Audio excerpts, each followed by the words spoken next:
The 100-odd days of lockdown in Melbourne have been tough, very tough.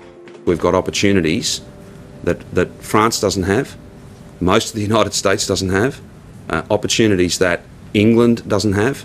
The list goes on and on. So lockdown in Melbourne continues with the aim of preventing another one in the future.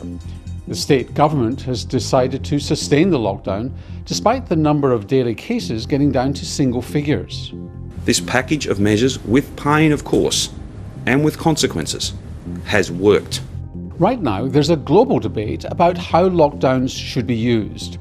Dr. David Nabarro is a special envoy of the World Health Organization on COVID-19. Societies function best if they can hold the virus at bay through well-developed public health capabilities at the local level and through widespread personal behaviour that makes it difficult for the virus to be transmitted between people. We never advocated social and economic restrictions in the form of lockdowns as the primary response. We realised that these lockdowns may have to be put in place if there's an extremely serious situation or if it's necessary to buy time so as to develop a more effective public health response. I completely understand and indeed concur with some of the decisions that have been made in Victoria in the recent past entirely for that reason. I know there are questions about the duration of any lockdown. And as others are going into a deadly COVID winter, we are building, every Victorian is building a COVID-safe summer and a COVID normal 2021. And I think that's a deeply impressive thing. The question then is, how will we live with the virus going forward? What does COVID normal look like in Australia, where we've got far fewer cases, but the virus is still around? For me, there are three parts.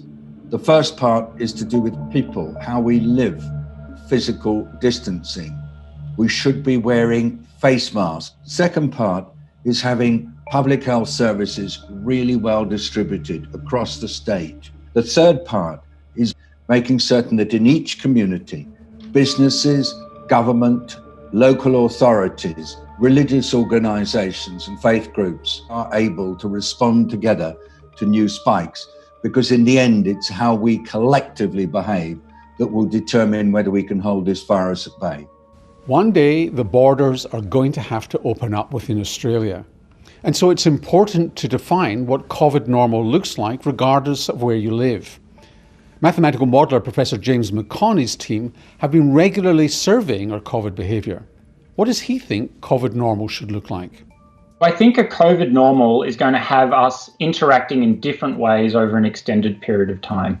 Before the pandemic hit, we on average met somewhere between 20 and 30 people a day, at work, at home, at the shops. Right now, we meet far fewer than 10 people per day. In Melbourne, it's as low as 3 or 4 people per day.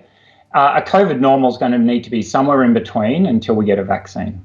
If COVID normal is defined by what happens in New South Wales and Victoria, where there's still virus circulating, does that mean people living in other states will have to change their behaviour when borders reopen?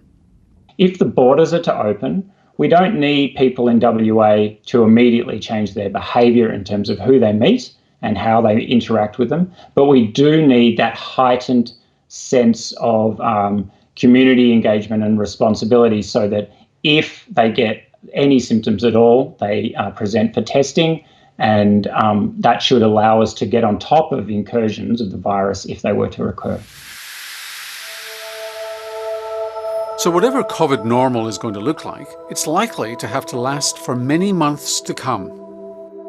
We're saying, don't just let this virus go and infect whoever it wants to infect. Keep defending against it, using proper what we call public health techniques and personal precautions, occasionally using lockdown when it's really necessary. But don't just let it go. It's too dangerous.